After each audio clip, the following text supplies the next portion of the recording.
it's Kelly Borsheim here at Borsheimarts.com. I am working on Helping Hands, which is a sculpture of two figures in black marble for the Black Yoda dog. Okay, you can see here where I drew in the hand. Now remember that the length of the hand is often the length of the face. I don't mean the length of the skull, I mean the length of the face. And do you see what I did there? That's not exactly good measuring. You see, that's a bit silly. But take something a little more, like for here, for example, go down to her chin and say, okay, there's a hairline, but where would the hairline start? So the hand should be about this large. So anyway, you can see that I took my hand here and from the wrist, I've kind of shortened the fingers from crawling up his thing. The thing that I decided was that I need to get the hands worked out more because I'm getting to a point where I can't develop them to a certain amount because I've got to get his face in there. And I don't feel like I have enough stone for the face, so it's kind of an interesting thing because the skull, it really would have been nice for it to have come out and be round right about up here instead of having it flat there. But I don't think I can go back in here because I want him to have a neck after all. So I'm just going to keep working on this and do the best that I can with this. So I've kind of sketched in, you know, the eyes are about halfway of the skull.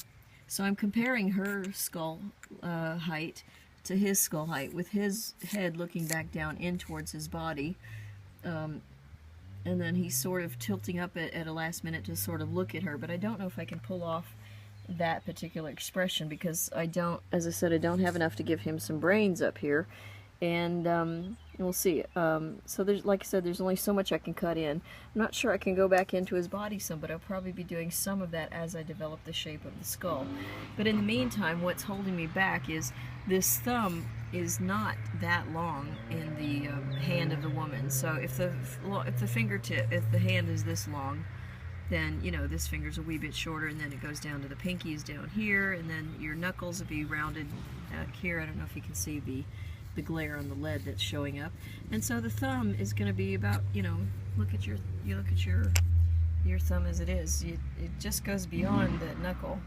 And you know, of course she's not doing this to him. She's actually curving some, so that's going to make it shorter. But in the meantime, right now, I want to leave myself some stone.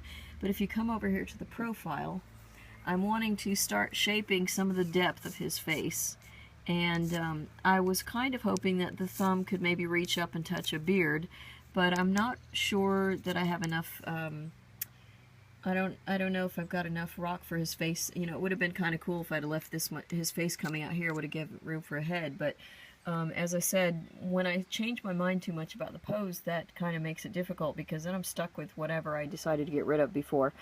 But I also had told myself that if you come from this view here, there's enough material on the rock here to support it, and I'm not going to cut this out going back down for her legs. I think that may be too much. I mean, I may change my mind because it can come out here from the side and get a drainage thing, because I'm always thinking about how water would drain out of the sculpture of rock.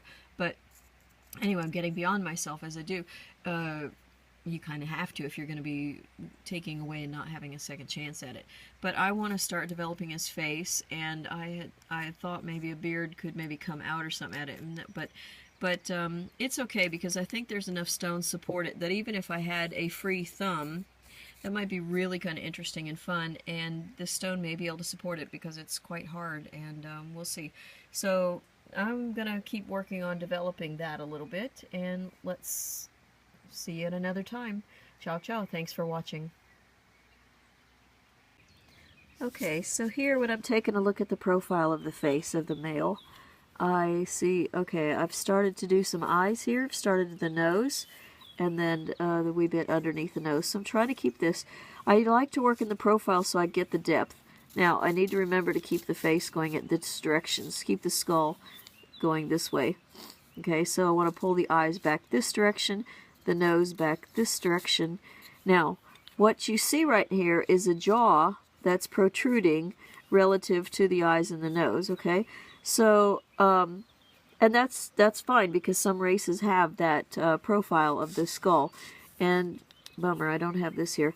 I'm leaving right now this is a block for hair because I haven't figured out what I'm going to do with that yet. Right now I want to get the depth in the face, but I want to get this looking back this way because it just doesn't quite look right to have the mouth protruding that much. I mean, he could be saying, whoops, but anyway. So I'm going to keep working to get this to go backwards in through here.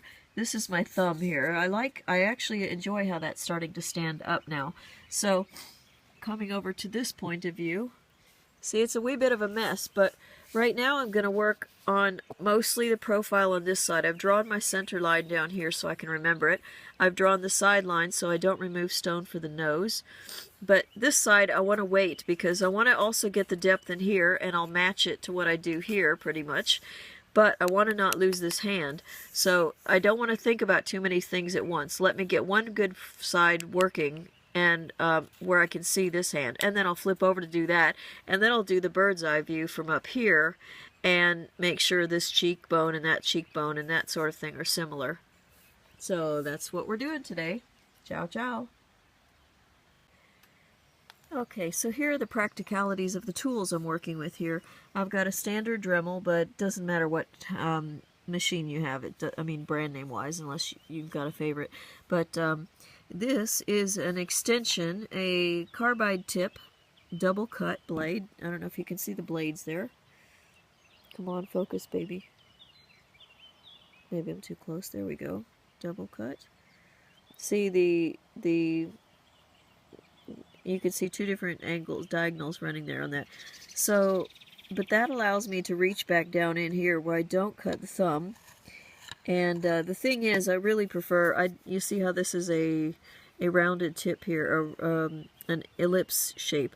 I don't actually like that. I prefer a triangle or something that's straight because this means that I'm really only cutting off the stuff that's really at the tip, the outermost point of the clips. Otherwise, I'm actually doing a concave cut, and I don't always like that. I really prefer the shape edge. But because this is what I have on my machine now, and it's a little bit late in the day, and I need to be doing some other stuff that I don't want to take the time to bother with it. Plus, frankly, I have so much stone to move at this point that it's a bit of a moot point. So, even though I want this guy to have a mustache and a beard, I still need his profile to go back. So, and I've got to have enough nose sticking out even beyond a mustache. So, I'm trying to get back down in here. Do you see how lovely this is with a tool? Most of these tool heads come with where the tool head ends here. And that extension is so nice to get past all these little places that I like to reach into. And so you can kind of see how that's working. Isn't it brilliant? Love it. Ciao.